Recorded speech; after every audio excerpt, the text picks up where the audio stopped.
നമസ്കാരം സുഹൃത്തുക്കളെ. നമ്മുടെ ജീവിതത്തിൽ മുന്നേറാൻ ശ്രമിക്കുമ്പോൾ ചുറ്റുമുള്ള അനാവശ്യമായ ബഹളങ്ങളെയും ശബ്ദങ്ങളെയും എങ്ങനെ അവഗണിക്കാം എന്നതിനെക്കുറിച്ചാണ് ഇന്ന് ഞാൻ നിങ്ങളോട് സംസാരിക്കുന്നത്. നാം ഒരു വലിയ ലക്ഷ്യത്തിലേക്ക് നീങ്ങുമ്പോൾ ശ്രദ്ധ തിരിക്കാനായി പല കാര്യങ്ങളും ചുറ്റും സംഭവിക്കാം. അവയെ തിരിച്ചറിയുകയും അവഗണിക്കുകയും ചെയ്യുക എന്നത് വളരെയധികം പ്രധാനമാണ്. ഇന്ന് ലോകത്ത് പലതരം തട്ടിപ്പുകളും വ്യാജവാഗ്ദാനങ്ങളും നടക്കുന്നുണ്ട്.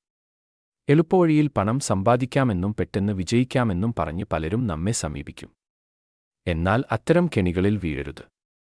ഒരു പുസ്തകം വായിക്കാൻ ശ്രമിക്കുമ്പോൾ ചുറ്റും ടിവി വെച്ചും മറ്റും ശബ്ദമുണ്ടാക്കി നമ്മെ ശല്യപ്പെടുത്തുന്നതുപോലെയാണ് ഇക്കൂട്ടർ. അത്തരം ശബ്ദങ്ങൾ കേൾക്കാതിരിക്കാൻ നാം ബോധപൂർവം നമ്മുടെ കാതുകൾ അടച്ചുപിടിക്കണം. നമ്മുടെ ഈ യാത്രയിൽ ആഷ് മുഫാരെ എന്ന വ്യക്തിയുടെ പങ്കും അദ്ദേഹത്തിന്റെ നിലപാടുകളും നാം മനസ്സിലാക്കേണ്ടതുണ്ട്. മുൻപ് പല കാര്യങ്ങളും മുൻകൂട്ടി പറഞ്ഞപ്പോൾ അത് പലരും തെറ്റായി വ്യാഖ്യാനിക്കുകയും ദുരുപയോഗം ചെയ്യുകയും ചെയ്തു. അതുകൊണ്ട് ഇപ്പോൾ അദ്ദേഹം സ്വീകരിക്കുന്ന നിശബ്ദത വലിയൊരു വിജയത്തിനുള്ള തയ്യാറെടുപ്പാണ്. എല്ലാം പൂർണ്ണമായും സജ്ജമായതിനു ശേഷം മാത്രമേ ഇനി ഔദ്യോഗികമായ വിവരങ്ങൾ പുറത്തുവിടുകയുള്ളൂ. ആ ഒരു ക്ഷമയും വിശ്വാസവും നമ്മൾ കാണിക്കേണ്ടതുണ്ട്. ജീവിതത്തിൽ നാം നേരിടുന്ന വെല്ലുവിളികൾക്കും പരാജയങ്ങൾക്കും മറ്റുള്ളവരെ കുറ്റപ്പെടുത്തുന്ന രീതി അവസാനിപ്പിക്കണം. നമ്മുടെ വിജയത്തിന്റെ ഉത്തരവാദിത്തം നമ്മൾ തന്നെയാണ് ഏറ്റെടുക്കേണ്ടത്.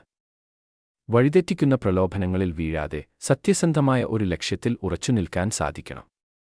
ഒരേ സമയം പല വഴികളിലൂടെ സഞ്ചരിക്കാൻ ശ്രമിക്കുന്നത് പരാജയത്തിലേക്ക് മാത്രമേ നയിക്കൂ. നമ്മൾ ഇപ്പോൾ ഭാഗമായിരിക്കുന്ന ഈ സംരംഭം വെറുമൊരു വരുമാന മാർഗം മാത്രമല്ല, ഇത് ലോകത്തെയും സാങ്കേതിക വിദ്യയെയും പുതിയൊരു രീതിയിൽ മാറ്റിയെടുക്കാനുള്ള വലിയൊരു ചുവടുവയ്പ്പാണ്. ഇതിനെ ഒരു പാഠശാലയായി കാണുക. ഇവിടെ നാം പഠിക്കുന്ന പാഠങ്ങൾ നമ്മുടെ ജീവിതരീതിയെ തന്നെ മാറ്റിമറിക്കും. അതുകൊണ്ട് നിങ്ങളെ തളർത്തുന്നതോ വഴിതെറ്റിക്കുന്നതോ ആയ ഒരു ശബ്ദത്തിനും ചെവികൊടുക്കരുത്.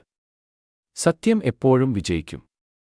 ആ വലിയ വിജയത്തിനായി നമുക്ക് കാത്തിരിക്കാം. ശരിയായ സമയത്ത് ശരിയായ കാര്യങ്ങൾ സംഭവിക്കുമെന്ന് ഉറച്ചു വിശ്വസിക്കുക. എല്ലാവർക്കും നന്ദി.